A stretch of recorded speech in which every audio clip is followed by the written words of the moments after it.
Just before dawn, the gates of the Central California Women's Facility opened for the morning release. The cool air was filled with the scent of nearby almond orchards and the distant rumble of semi-trucks on Highway 5. Many of the women stepping out had spent years, some even decades, behind bars. They carried boxes with their belongings, letters from loved ones, and the heavy weight of uncertainty that comes with starting over. No one was there to give them keys to an apartment or offer immediate jobs.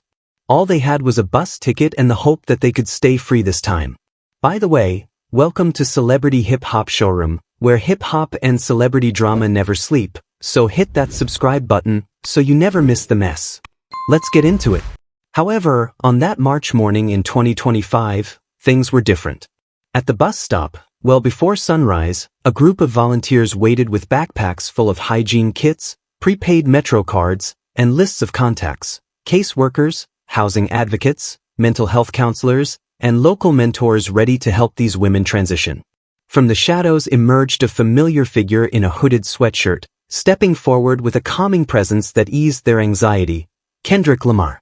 He didn't wave or smile. Instead, he reached into his backpack, pulled out a notebook, and handed it to a young woman who had just been released after 8 years in prison. The cover read, "New Beginnings," and inside were coupons for free haircuts, job training scholarships, and a handwritten note: "You deserve a fair shot. This is just the start. K." This moment wasn't documented for social media. There were no cameras around. It wasn't a clip for YouTube or Instagram. It was authentic and marked the first public sign of what would later be known as Kendrick Lamar's Freedom Fund. In early 2025, Kendrick quietly pledged $1.5 million to grassroots organizations focused on reducing recidivism in California. More than just financial backing, he offered a philosophy that true freedom is only as strong as the support available when leaving those gates.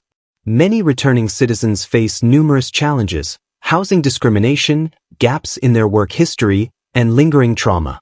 Kendrick's investment aimed to break down those barriers. He began by partnering with the Anti-Recidivism Coalition, a nonprofit founded by formerly incarcerated individuals to provide mentorship, advocate for policy changes, and support reentry. ARC had been doing remarkable work, connecting mentors with ments, holding weekly support groups, and advocating for sentencing reforms, but often struggled with funding. Kendrick's donation, funneled anonymously through his Morale Foundation, allowed ARC to hire 10 staff members who had never been incarcerated, enabling them to coordinate intensive case management, enhance peer support, and set up a 24/7 crisis hotline staffed by survivors. The impact was immediate. In Bakersfield, ARC opened a new transitional living apartment complex named the New Dawn Residence, which can house up to 50 women transitioning from the Central California Women's Facility. For the initial 6 months, rent was covered, and residents had access to on-site counseling, job training, parenting classes, and most importantly, a supportive community. Each apartment included a small bookshelf filled with children's books, cooking supplies for mothers learning to manage their budgets, and a bulletin board adorned with motivational quotes selected by Kendrick, such as, "Freedom calls for courage," "Your past doesn't define your future," and "Write your own verse." In Los Angeles, ARC and local nonprofits used parts of Kendrick's fund to create specialized job training programs. By partnering with tech startups, construction firms, and hospitality organizations, they secured interviews for program graduates. They organized bus trips, financed by Lamar, to corporate offices, giving formerly incarcerated individuals the chance to meet HR managers and share their stories face-to-face. A significant achievement was a downtown LA co-working space that employed 5 ARC graduates in facilities management positions, offering them stable wages and on-the-job training. Every effort was personal. Kendrick would text ARC leaders late at night to inquire about their progress. In April, he made a surprise visit to the New Dawn residence, bringing groceries, sitting on a worn couch, and listening as women shared their worries about reuniting with their families. He didn't document the moment. He simply listened and pledged to provide more funding for childcare and GED tutoring. Kendrick's Freedom Fund went beyond just supporting ARC. He recognized that many people re-entering society needed not only job opportunities but also creative outlets. As a result, He invested $300,000 in the Compton Youth Build program, which trains young adults in construction while they complete their high school education.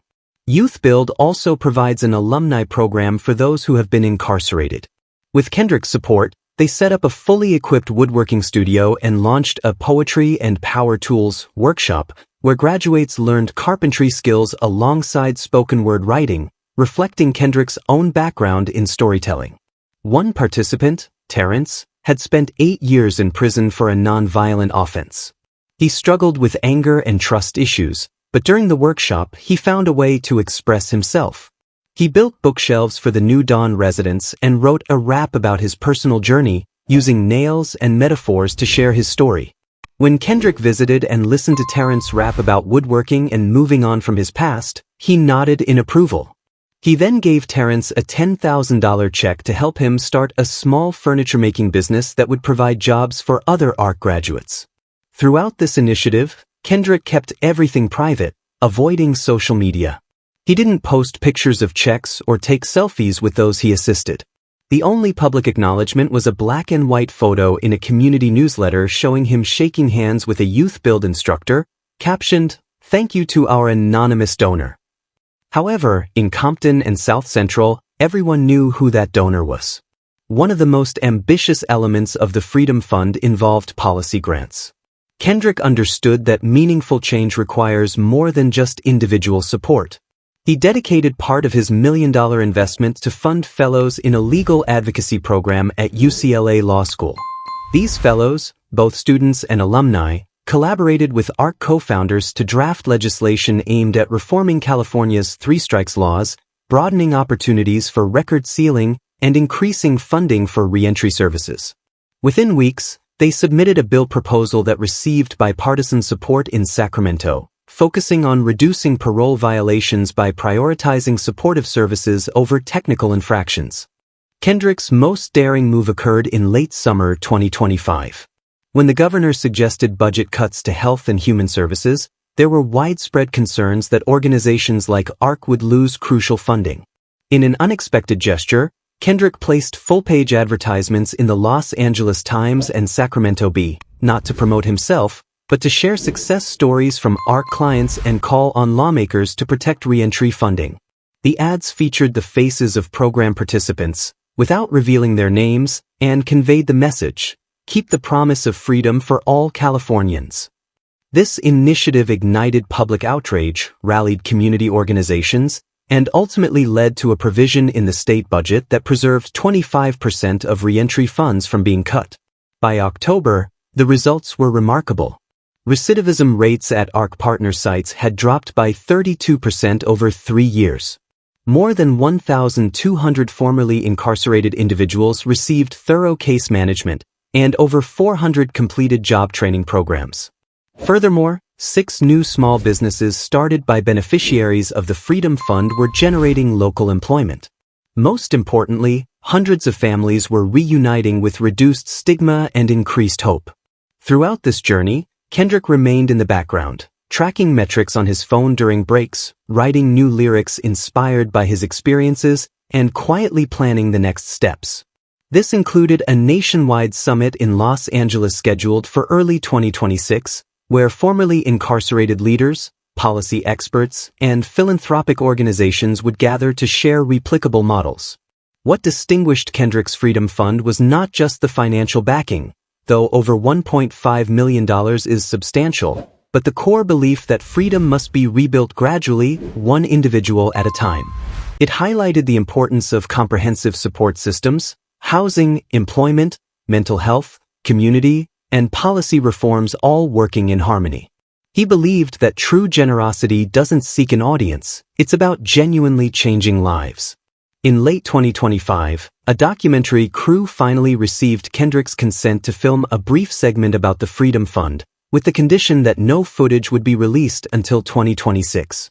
He wanted the emphasis to be on real impact rather than celebrity. On the day of filming, he visited the New Dawn residents, shared coffee with the residents, and simply asked, "How are you doing?" There were no cameras or directors, just him, the residents, and a moment of shared responsibility. As the camera rolled, a woman named Rosa, who had spent 15 years in prison, looked directly into the lens and said, "I got out thinking the world would hate me. He taught me it would help me." Kendrick's smile wasn't for the camera. It was for the future he had helped create, one person, one story, and one second chance at a time. As the sun dipped below the horizon in South Central Los Angeles in 2025, the Freedom Fund emerged as a testament to the impact a cultural figure can have when they use their influence for meaningful change, personal redemption, and genuine freedom. It transcended mere charity. It represented a hopeful revolution. And this was only the start. I'd love to hear your thoughts on this situation, so please share your opinions in the comments. Also, don't forget to like, subscribe, and turn on notifications to stay updated on this story.